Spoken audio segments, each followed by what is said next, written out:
the Weekly What's Up. I'm Tori Nagel. And I'm Jacob Clore, and these are your awkward moments. This week's segment is centered around something very near and dear to Jacob and I's hearts. Cross country, track and field, and just running in general. In high school, Jake and I both ran cross country and outdoor track in the spring. And weirdly enough, we were in the same conference of schools, so chances are we were at all the same meets. And I probably cheered on my teammates to pass Jacob, and vice versa for when you were watching the girls run. Yeah, and you didn't know back then that you should have been cheering me on. Yeah. You should have been cheering hard. But besides that, I mean, we can't really fix the past, but she was wrong. I know. So, well, running is just kind of awkward in general, so for our viewers' pleasure, we are going to share some of the most awkward things that have happened to us while we have been running, and trust me, there are a lot, because running is just a very awkward activity. Indeed it is, and we are awkward people, so naturally we flock to it. Woo! Now, one of the worst running stories I have was, I was at practice one day, and you know, people don't always hydrate properly, so when you're running, you're going to gather some spit in your mouth, and I was on the inside lane, right behind this kid named Mario, who decided to turn and essentially hawked a loogie, and the wind blew it right onto my face. Oh gosh. Yeah. Oh. Yep. You see, this is why when you are on a run and you need to do that, you look behind you, or you go like in the direction that, or you just wait for the wind not to blow. So, oh golly, that's just so awful. And then you're just like, how do I clean this up? Because I don't want to touch it. Like, and I stopped running and I just like took my shirt and I was just like, thanks for that. He's like, oh my gosh, I'm so sorry. And I'm like, you kind of should be. Yeah. This was gross. Oh, it was awful. We don't want this to happen again. Look before you spit, folks. Yeah, please. For me, one of the most awkward things about running is encountering another walker or runner on the running trail, and waving or saying hi. Now, I tend to nowadays not acknowledge people because, not to be mean, but I kind of sound completely unhuman when I say hi. It's like a mix between this gasp and a growl. It's like, hi! So I sound like I need like medical attention. So, needless to say, it's unattractive. But then there's people who initiate the hello, you know, the extroverted, like, hi to everybody. And then I feel like I have to respond with that growl. It's kind of unfortunate. Did you ever run into that situation? The worst problem is when you're not in shape at all, and you run by someone who is like clearly in their prime, and they're just like on a comfortable jog, and I'm dying. And they're just like, oh, hey. And I'm like, hey. Yes, I know I look wondrously attractive right now. This is going so well. Running is just quite the time to be social, isn't it? Ugh. Yeah, but, I mean, what's even worse, though, is when people notice that you're talking to yourself. Yeah. Because cross-country races are long. Like, depending on how fast you are, they can last anywhere between, like, 20 minutes, some people as long as 30. And I know everyone's, like, supposed to be in the competitive spirit, but, like, I would get bored. So I just kind of, like, hum or, like, mutter things under my breath as I ran, which definitely freaked out the people around me. And I send up silent prayer sometimes when I'm just like, Lord, please help me get through this run. Like, just help me like have the mental endurance to get through this. And I guess it mostly stays inside my mind, but I'm sure if I'm not really paying attention, it will like kind of, you know, come out of my mouth, the corner of my mouth or something like that. Just like, Lord, please help me. And then there's people that are like, is he possessed? Like, what's going on? Well, I think that this next result of running is easily one of the most uncomfortable and grossest. Dry heaving.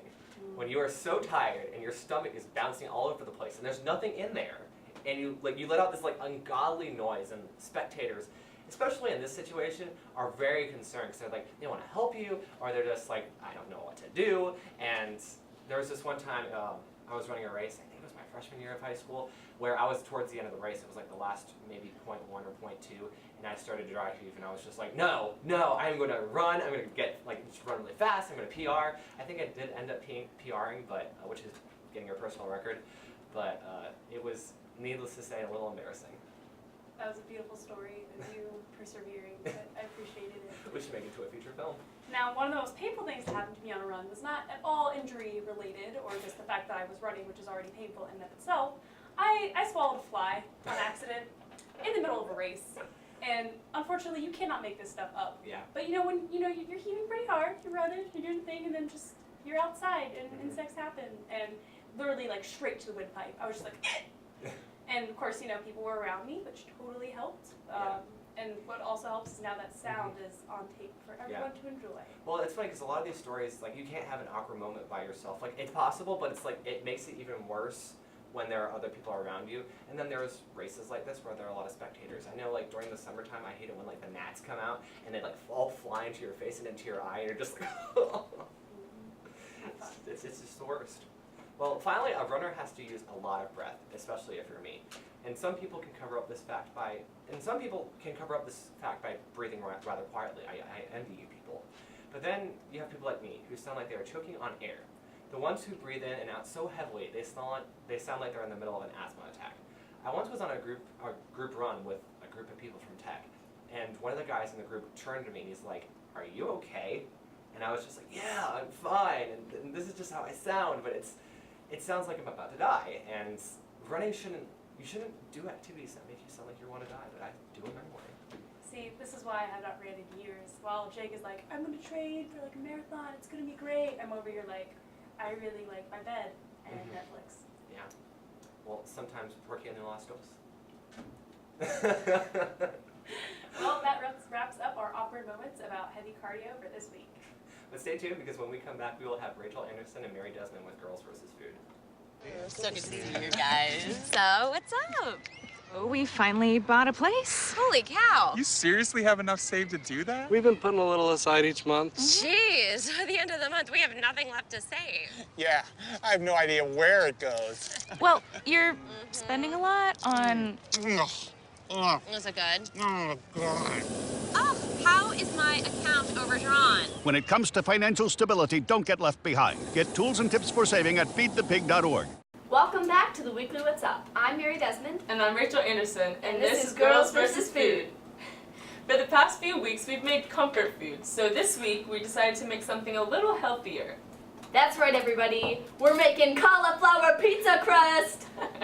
What's up? I mean, who doesn't love pizza? And by using cauliflower instead of dough, you don't have to feel as bad about eating it for, like, every other meal. Yeah, and, like, my roommate is, like, gluten intolerant, and I'm pretty sure, like, she could eat this, I think. I don't know all about all the restrictions. Yeah, we didn't put Jalen, anything- this is for you. If you're watching this, like, this is for you. Anyway, all the recipe calls for is some cauliflower and some cheese plus some spices, which you probably already have in your cabinet just sitting around collecting dust.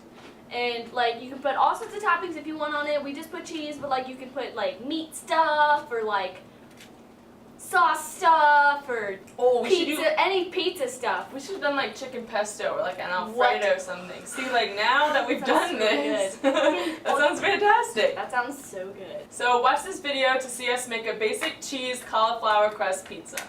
I think we're just about ready to build the perfect pizza. Give me pizza! P-I-Z-Z-A. Give me pizza! Did I happen to say I want pizza? Spell it out for me, homies. P-I-Z-Z-A. I want pizza! Pizza! Hey! Pizza pie! Pizza! P-I-Z-Z-A. Give me pizza! Watch it rise like a souffle. Give me pizza! Spell it out for me, homies. P-I-Z-Z-A. I want pizza! You think we should stop? No way! Put it in the pizza! Meatloaf! Put in the pizza! Pizza! Spell it out for me, homies. P-I-Z-Z-A. Give me pizza! Add some tacos. Ole! I want pizza! I want a pizza in my mouth, man. P-I-Z-Z-A. I want pizza! Call us the queens of gourmet. I want pizza! Spell it out for me, homies. P-I-Z-Z-A. Give me pizza! How about a science question? How much does it weigh? I want pizza! Okay, so yeah. there's our video, and we have it here. We have it, and like like, look at it. It's a little cold today, but I mean, I figured cold pizza's pretty good. So, you know, cold cauliflower pizza. It smells really good and tasty and cheesy. It smells really look at it. It looks like real pizza. Look at this. This is amazing. Look at it. Personal pizza. That's healthy. Cheers. Right, cheers.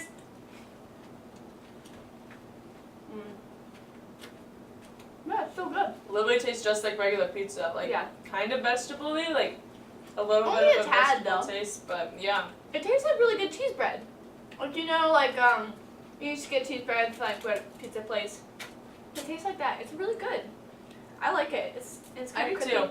On the edges, it's sort of crispy and delicious. It'd be good with other toppings, like we said. So. Yeah. But it's honestly just like regular pizza. So if you want, like I said, if you want to eat pizza for every other meal, like try cauliflower. And it's not hard at all. Like we had a bit of an issue with the blender because it said to like blend the cauliflower up in a food processor. And so we used a blender and broke a spatula. Yeah. But other than that, there might be some plastic in this. There might be some spatula. oh, I did forget about that. Who knows? Whatever. We're fine. But it worked out well. Make sure you grease the pan too because there's a little sticky to it. But also, this probably make a really good like breakfast pizza. Like True. that'd be good. It'd be delicious. you could do that. Yeah. Yeah. It's a little vegetable-y, but all in all, it's pretty good. I think I would definitely make this again. For sure. I agree. And it was really good hot too. Oh, show.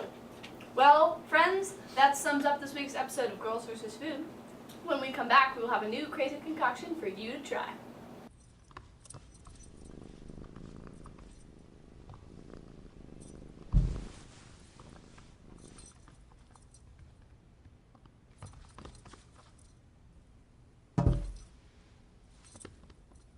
There's a shelter pet who wants to meet you. Meet one today. Visit theshelterpetproject.org. Adopt.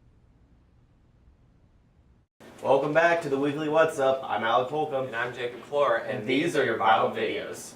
Now, I'm not usually a huge fan of singing reality shows like American Idol or The Voice, but this man was recently blowing up the internet with his unusual look and cover of Whole Lotta Love by Led Zeppelin. Check it out.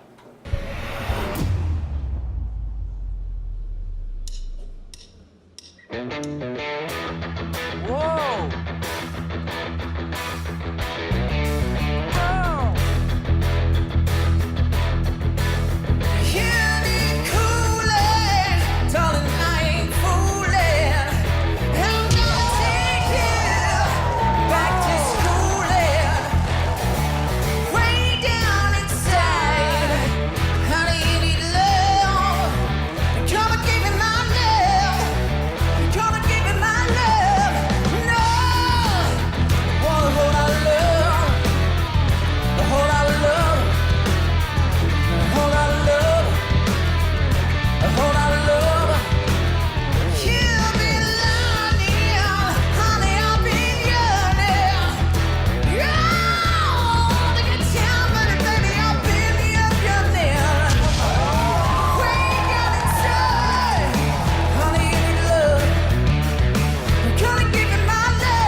Now I know you say an unusual look, but he's just a very heavily tatted man. So yeah, I mean, I've seen people like that on The Voice before, but I definitely see like his hair was a little, crazy and rockerish. But I just love how you had that one judge who was just like, "I'm feeling this," and he runs out and he starts like dancing. Oh my God, yes. Yeah. Oh my God, that was me when I started listening to this guy's voice. It's so like it's so similar. Mm-hmm. And I was listening to it, and it was really jamming out. Mm-hmm. And I don't know, the reason why I found this video is because, like, on Facebook, you know how they like to like make a meaning behind videos. It's like, don't judge a book by its cover.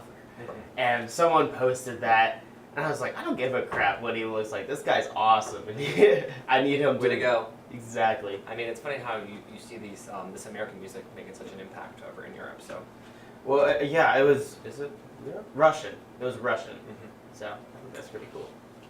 Well, my friend just showed me this video yesterday, and I about died laughing listening to it. It is Darth Vader's theme from Star Wars in a major key, which is different from the key that it was originally in, and it completely changes the sound. Check it out.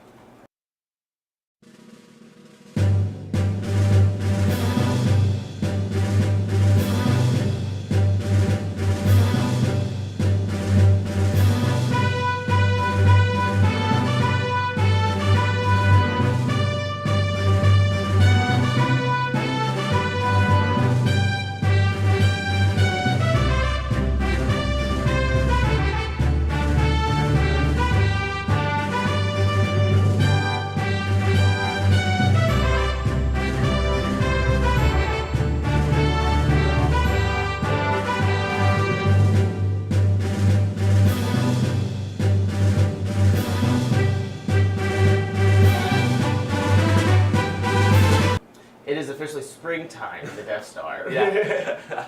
Bam. That's exactly what it is. Like, all right, guys, let's go clean out our rooms. Guys, it's time to go Easter egg hunting.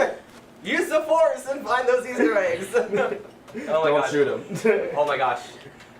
I don't know. Okay, because I get that like major key changes the song a little bit, Mm-hmm. but I didn't realize that it changes this song in particular so much. It sounds like something like a marching band would play. Some upbeat song about like triumph or the end of the war. We have won, instead of doom, destruction, death, Death Star.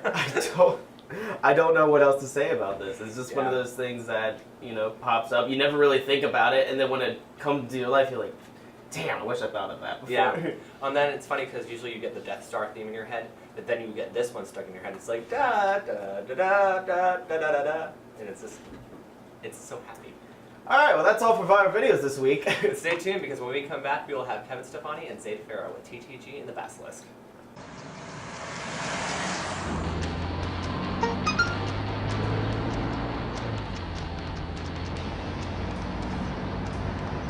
The average text takes your eyes off the road for nearly 5 seconds.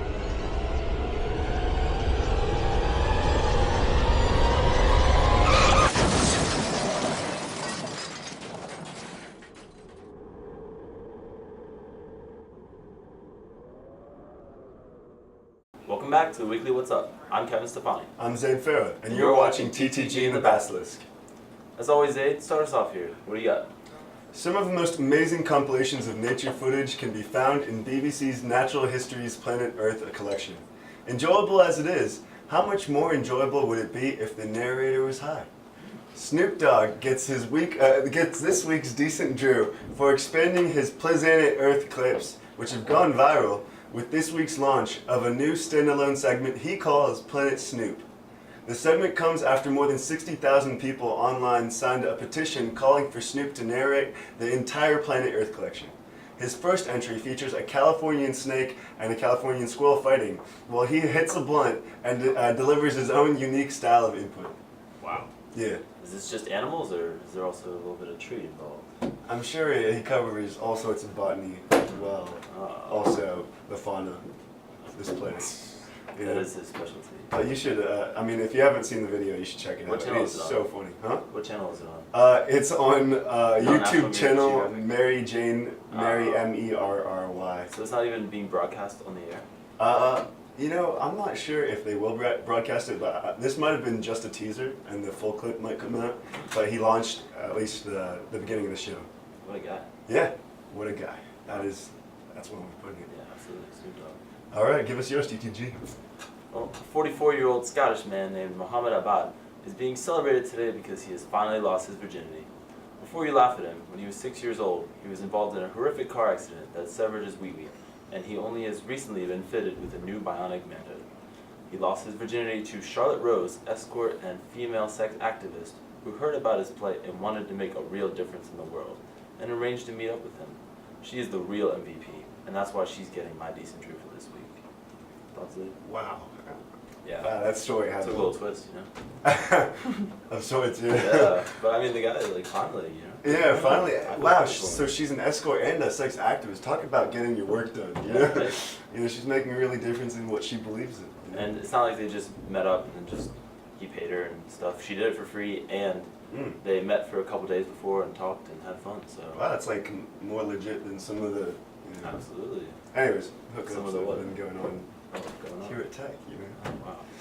Anyways, okay, Kev, TTG. Slap us across the face with your big old decently deficient. Gladly, Zaid. We all know the comedian Cat Williams, famous for his movies and stand-up comedy. But recently, we saw a different side of Cat. He was playing in a soccer game with high schoolers. Why? I don't know. That is a good question. Yeah, why would he be doing that? When he got into an altercation with a 17-year-old boy. They were having a disagreement during the match, which continued after the match, resulting in Cat punching the kid in the face. Turns out the kid is an accomplished high school wrestler and took Cat Williams down and put him in a headlock. Getting owned in a fight is bad enough, but by a 17-year-old kid, after you provoked a fight by punching him, right after you got out of jail and were on parole, pathetic. Decently deficient, Cat Williams. Unbelievable. No, that is unbelievable. I really want to know the backstory of that and how he got there, like, and also how they discovered him. You know, he's so short. It's like he could blend in pretty easily. Absolutely, you know? Yeah. Although I guess his distinctive style, you know. I don't even know why he was in jail. Why was he in jail? Did you ever hear about that? Probably like, I don't know. Who would bother to arrest this guy who can't even, you know, succeed in picking a fight with? He can't even sell movies anymore. You know, did he ever? I don't know. I think he sold a couple. He had some stand-up comedies that were stand-ups. well liked at least. Yeah. No, that's crazy. Okay, Zaid. I would say hit me right back with your decently deficient, but I'm honestly scared of the Basilisk.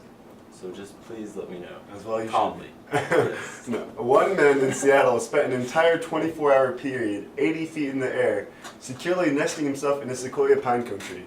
Trending under the hashtag man in tree, an unlikely likening between the crazy tree climber and Yukon Cornelius. He's from the show Rudolph the Red-Nosed Reindeer, also went viral. The man climbed down at the behest of local police, but not before tossing pine cones, branches, an apple, and mooning the officers who first responded. For his amusing, mildly impressive, it's 80 feet tall, and impish behavior, Yukon Cornelius Imposter has earned our limelight this week. Wait, did you mean to put him in decently deficient and not decent Drew? No, he's like hanging in a tree, like there are people around. Right. He's mooning officers. Right? Okay. That's pretty awesome. Pretty cool. I mean, but very indecent. It's a little indecent, but I think that's pretty funny. What a guy. How did he climb all the way up? I don't know. Just to do that. And you know, with an apple. You know, they don't grow on that tree. No, they don't. You know, he amazing. Had to think about that. You know, you can only be the great Voyager. It's the only way. Anyways, let's see what we have this week for important, unimportant topics.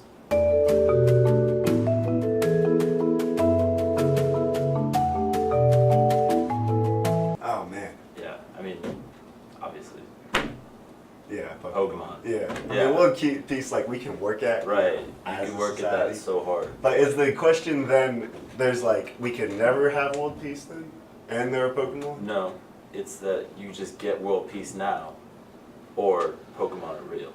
Gee, that of course Pokemon. That's insane. Right. Like it's our own fault that we haven't succeeded in. I know. Yeah. And this way you can have your cake and eat it too, because you get your Pokemon, and then you get your world peace. Well, and then can you we get the ever really cake. have world peace if we're gonna fight our Pokemon, which we will, obviously? What if the Pokemon took over being soldiers, and then they did all the fighting for us, and then humans attain world peace via Pokemon? That's a good point. Yeah, can they actually die, or do they just faint? I think they just go to the hospital, or the Poke Center. You know? What an effective hospital. Right? How do they do that? They just put them in a little incubator and they get all better. And they have like, have you ever seen Inside a Pokeball? I've not. Have you seen Inside Pokemon? I mean, I've seen online depictions of it. And, yeah, you should check them out. Yeah. They're like super nice. I should check that out. Yeah. Someone should invent one and invent Pokemon. Or pray for Pokemon. Hey, we'll leave it up to science then. Yeah. On that note, let's end this week's episode. Alright, seems about time. Have a good week, everyone. See you next time on TTG and the Basilisk.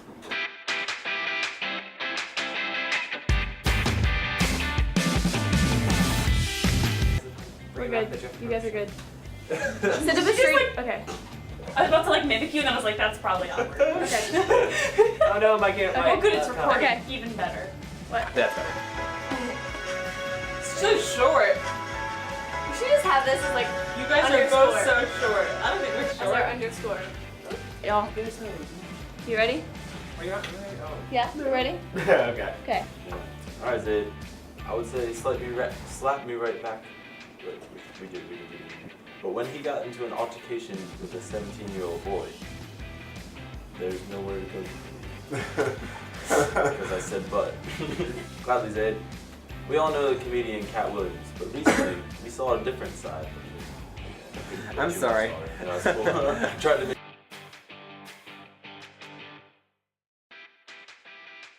Gladly, Zaid. We all know the comedian Cat Williams, but recently we saw a different side. I'm sorry. Tried to make